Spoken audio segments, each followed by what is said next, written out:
में हम कंसेप्ट जो पढ़ेंगे वो पढ़ेंगे ग्लोबलाइजेशन का, जो कि हमारे इंडियन इकोनॉमी बुक से चैप्टर नंबर 3 में है। ग्लोबलाइजेशन क्या होता है गाइस? जैसे इसका नाम है ना, ऐसे ये है। ग्लोबलाइजेशन का मतलब होता है ग्लोबल होना। ग्लोबल होने का मतलब क्या है गाइस? ग्लोब तो आपने देखा ही है ना। अब हमें हर जगह घूमना है, हमें अपनी कंट्री तक सीमित नहीं रहना, हमें ग्लोबल होना है, यानी कि वर्ल्ड की इकोनॉमी के साथ अपनी कंट्री को मिला देना है, उनके साथ बिजनेस करना है, उनके साथ काम करना है, वहां जाकर काम करना है या वो यहाँ आके काम करे। That is called globalization. So globalization क्या है? ग्लोबल होने का प्रोसेस है, उसी को ग्लोबलाइजेशन कहते हैं। जब हम अपनी इकोनॉमी को अपने तक सीमित नहीं रखते, हम उसे वर्ल्ड की इकोनॉमी के साथ जोड़ देते हैं और उनके साथ बिजनेस करते हैं। सो ग्लोबलाइजेशन बुक की लैंग्वेज में क्या लिखा गया है? इंटीग्रेटिंग द नेशनल इकोनॉमी, यानी कि इंटीग्रेटिंग मतलब जोड़ेंगे हम नेशनल इकोनॉमी को with the world economy. Globalization means integrate करते हैं हम अपनी नेशनल इकोनॉमी यानी कि भारत की इकोनॉमी को with the world economy. Bharat के साथ किस इकोनॉमी को जोड़ रहे हैं? वर्ल्ड इकोनॉमी, जिसमें अमेरिका भी आएगा, जापान भी, सिंगापुर भी, चाइना भी। थ्रू कैसे? रिमूवल ऑफ बैरियर्स, हम बैरियर्स को हटा देंगे। कौन से barriers? On international trade and capital movement, यानी कि जिससे हम बिजनेस कर सकते हैं वो बैरियर्स जो अगर लगे हैं तो उन्हें हटाना है। और कैपिटल मूवमेंट, अगर हमें बाहर कोई ज़मीन खरीदनी है, एसेट खरीदना है तो हम खरीद सकते हैं, और बाहर वाले अगर इंडिया में आके कुछ खरीदना चाहते हैं तो वो भी खरीद सकते हैं। That is called globalization. और इसके जो रिस्ट्रिक्शंस हैं उनको हटा दो और बाहर वालों के साथ बिजनेस करो, ये ग्लोबलाइजेशन है। सो गाइस, क्या हुआ था 1991 में जब हमारी न्यू इकोनॉमिक पॉलिसी आई थी तो लिबरलाइजेशन, प्राइवेटाइजेशन, ग्लोबलाइजेशन था। अब ग्लोबलाइजेशन एक इतना महत्वपूर्ण, इतना इम्पॉर्टेंट एस्पेक्ट था ना कि इसकी वजह से हम वर्ल्ड के इकोनॉमी के साथ जुड़ पाए, उनके साथ ट्रेड कर पाए। और इवन आपको पता है कि कितनी नई नई टेक्नोलॉजी हमारे इंडिया में आई। आज की डेट में अगर आप देखोगे तो हर जगह पर फॉरेन टेक्नोलॉजी हमें नज़र आती है। हमारा देश जो है इसी चीज़ में आगे प्रोग्रेस भी कर रहा है। काफ़ी सारी टेक्नोलॉजी वाइज अगर आप देखो, फ़ोन से लेकर ट्यूबलाइट से लेके और मेरे कमरे में और क्या क्या चीज़ें लगी हैं, मतलब हर एक जगह पर हमें टेक्नोलॉजी बाहर की नज़र आती है। तो हम इस चीज़ को अडॉप्ट कर पाए हैं थ्रू दी ग्लोबलाइजेशन। तो ग्लोबलाइजेशन जब 1991 में आया गाइस, तो उस समय पर ये बड़ा ही नया एस्पेक्ट था, नई चीज़ थी इंडिया के लिए। तो उसमें क्या क्या चीज़ें थी, क्या क्या चेंजेस हमारे ग्लोबलाइजेशन में अडॉप्ट करे गए थे। तो सबसे पहला गाइस था कि high technology and high investment जो इंडस्ट्रीज़ हैं, यानी कि हाई टेक्नोलॉजी वाली और हाई इन्वेस्टमेंट वाली इंडस्ट्रीज़ को ऑटोमेटिक परमिशन ग्रांट कर दी गई थी, यानी कि उनको छूट दे दी गई थी। उनको कोई इस चीज़ की परमिशन लेने की ज़रूरत नहीं थी कि वो 51% तक फॉरेन इक्विटी इंडिया की कंपनीज में इन्वेस्ट कर सकते हैं या यहाँ आके अपनी कंपनी खोल सकते हैं 51% फॉरेन इक्विटी के साथ। इसके साथ साथ गाइस, वही कंपनीज 1 करोड़ तक की इन्वेस्टमेंट इंडिया में कर सकती थी। कब? 1991 में। तो उस समय पर ये अमाउंट बहुत ज़्यादा माना जाता था, लेकिन आज के टाइम पे तो हम देखेंगे फॉरेन कंपनीज इंडिया में रम चुकी हैं। मैकडी से लेके KFC सारे फॉरेन ब्रांड्स हैं, राइट। अब इसके बाद गाइस क्या और चेंज किया? चलो, ये तो हमने टेक्नोलॉजी वाइज चेंज किया। इसके बाद हमने अपने रुपीज़ को, यानी कि हमने अपनी रुपी की वैल्यू को डी वैल्यू कर दिया 20% से। अब गाइज आज की डेट में आप लोगों को पता है कि 72 रुपीज़ के अराउंड हमें $1 पड़ता है ना। यानी कि हमें इतना पैसा देना पड़ता है $1 खरीदने के लिए।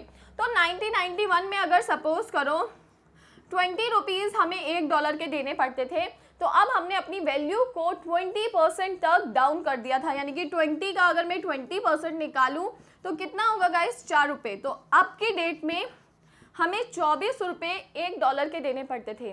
तो अब आप इस कंसेप्ट को समझना गाइस, डीवैल्यूएशन से क्या बेनिफिट होगा ग्लोबलाइजेशन को। सो गाइस, जो कोई बाहर का बंदा अगर इंडिया में इन्वेस्टमेंट करने आता तो उसे पहले पता था कि हम अगर डॉलर लेके आएंगे तो 20 रुपये के हिसाब से चीज़ें खरीदेंगे। लेकिन अब जब हमने डीवैल्यूएशन कर दिया तो अब हम डॉलर लेके आएंगे तो हमें 24 रुपये तक की वैल्यू का सामान मिलेगा। तो उनके लिए इंडियन रुपीज़ बहुत सस्ता हो गया था। अब वो बाहर की इन्वेस्टमेंट इंडिया में करने के लिए इंटरेस्टेड हो गए थे, इसलिए इंडियन गवर्नमेंट ने हमारे रुपीज़ की वैल्यू को डाउन कर डाला था। जो आज की डेट में मेरे को बड़ा अजीब लगता है कि हम लोगों को $1 के लिए इतना अमाउंट देना पड़ता है, राइट। सो हम एक तरीके से ऐसे अपने आप को ट्रीट करते हैं कि यार क्या हम गरीब कंट्री से हैं जो हमारे मतलब रुपीज़ की इतनी कम वैल्यू है। कहीं ना कहीं ये इस पॉलिसी का गाइस नतीजा भी है, क्योंकि तब हमारी गवर्नमेंट चाहती थी कि बाहर के लोग बड़े ही इच्छुक हो जाएं कि हमारे इंडिया में इन्वेस्ट करें, इसलिए उन्होंने हमारी कंट्री के रुपीज़ की वैल्यू डाउन कर दी थी। नेक्स्ट गाइस क्या है, यूनियन बजट 93 से 94 का जो बजट था उसमें रुपीस को फुली कन्वर्टेबल बना दिया गया था, जबकि अगर 92 एंड 93 की बात करें गाइस उस समय पर हमारा रुपी पार्शियल कन्वर्टेबल था, लेकिन 93 टू 94 आते आते फुली कन्वर्टेबल कर दिया, यानी कि आप उसे फुली कन्वर्ट कर सकते हो विद अदर करेंसीज। अब नेक्स्ट हमने क्या किया, जब 5 ईयर पॉलिसी बनाने की बात आई 92 में, ठीक है, 92 से 97 के बीच में हमारे 5 साल की पॉलिसी बननी थी, तब भी गवर्नमेंट ने ग्लोबलाइजेशन को इम्पोर्टेंस दी और एक्सपोर्ट एंड इंपोर्ट पॉलिसी उसका नाम दिया गया। तो उसमें इन्होंने करा क्या था, सारी रिस्ट्रिक्शंस को हटाया था जो ट्रेड से रिलेटेड थी, यानी कि एक्सपोर्ट और इंपोर्ट से रिलेटेड जो रिस्ट्रिक्शंस थी उनको हटाया था। क्यों? ताकि बाहर के साथ हम लोग अच्छा खासा ट्रेड कर सके, बाहर का पैसा इंडिया में आ सके और बाहर से टेक्नोलॉजी इंडिया में आ सकते हैं। और ऑफ कोर्स वो लोग यहाँ पर आके क्या करेंगे, कुछ ऐसा तो कुछ कर नहीं रहे, तो यहाँ से वो भी कमा के जा रहे थे, तो दोनों ही चीज़ें हो रही थी। इसके बाद क्या हुआ, कस्टम ड्यूटी। कस्टम ड्यूटी आप समझते हो ना, जो भी हमारा टैक्स लगता है जब हम इंपोर्ट करते हैं तो उसे कस्टम ड्यूटी कहते हैं, या फिर एक्सपोर्ट करते हैं तो भी टैक्स लगते हैं हम लोगों के। तो उस समय पर जो कस्टम ड्यूटी थी गाइस, उसे हम लोगों ने रिड्यूस कर दिया था। और कितना रिड्यूस करा था, आप हैरान होगे कि 250%। पहले जो टैक्स का रेट 250% था, आज की डेट में वो 10% तक रिड्यूस हो गया था। यानी कि आपको 10 रुपये की चीज़ बेचने के लिए उस पर 250 रुपये टैक्स देना पड़ता था। भाई कितना महंगा हो जाएगा, 10 रुपये की चीज़ 250 रुपये टैक्स लग जाएगा तो 260 की पहुंचेगी। तो इसलिए जनरली लोग अगर इंपोर्ट करते थे या ये सब नहीं करना चाहते थे, क्योंकि चीज़ें यहाँ आके बड़ी महंगी हो जाती थी। लेकिन अब वो सारी चीज़ें क्या हो गया था, 2007-8 तक आते आते टैक्स रेट रिड्यूस कर दिया, और एक बहुत ही बड़ी मात्रा में 250 से 10% पर आना टैक्स को बहुत मैटर करता है। सो ये सारे चेंजेस गाइस ग्लोबलाइजेशन में करे थे, ठीक है।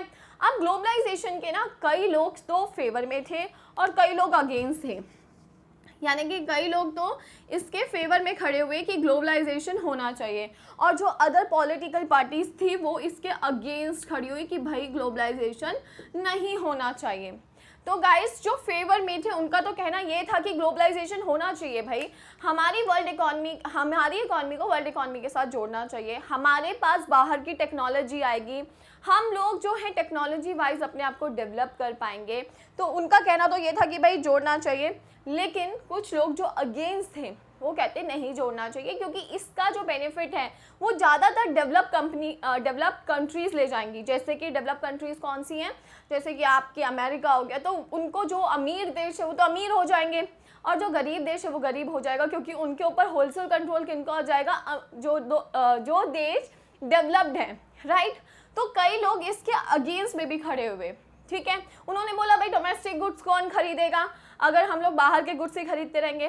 तो एक जो रीजन डिस्पैरिटी है कंट्री वाइज, गरीब कंट्री इतनी ज़्यादा नहीं पूछी जाएगी और गरीब हो जाएगी, और जो डेवलप कंट्रीज़ है वो और डेवलप्ड होंगी। तो उन्होंने ये चीज़ रखी, लेकिन फेवर में अगर गाइस देखा जाए तो देयर आर मेनी पॉइंट्स की आज की डेट में अगर आप देखो तो ग्लोबलाइजेशन आपको हर जगह नजर आएगा। यानी कि कोई भी चीज़ आप ले लो बाहर की, इंडिया में अवेलेबल है, राइट। बहुत सारी चीज़ें हैं जो नहीं होंगी, लेकिन बहुत सारे ग्लोबलाइजेशन की वजह से हम नई नई टेक्नोलॉजी यूज़ कर पा रहे हैं। हमारे पास चाहे फ़ोन्स हैं, लैपटॉप्स हैं, न्यू गैजेट्स हैं, बाहर से आ रहे हैं। और आज जो हम ये कहते हैं कि हमें बॉयकॉट करना है चाइना का, तो आप देखना कि चाइना के साथ हम लोगों का कितना ट्रेड होता है। हमारे जो बल्ब से लेके, लाइट से लेके, इवन घर में मच्छर मारने वाले का रैकेट तक हमारा चाइना से आता है।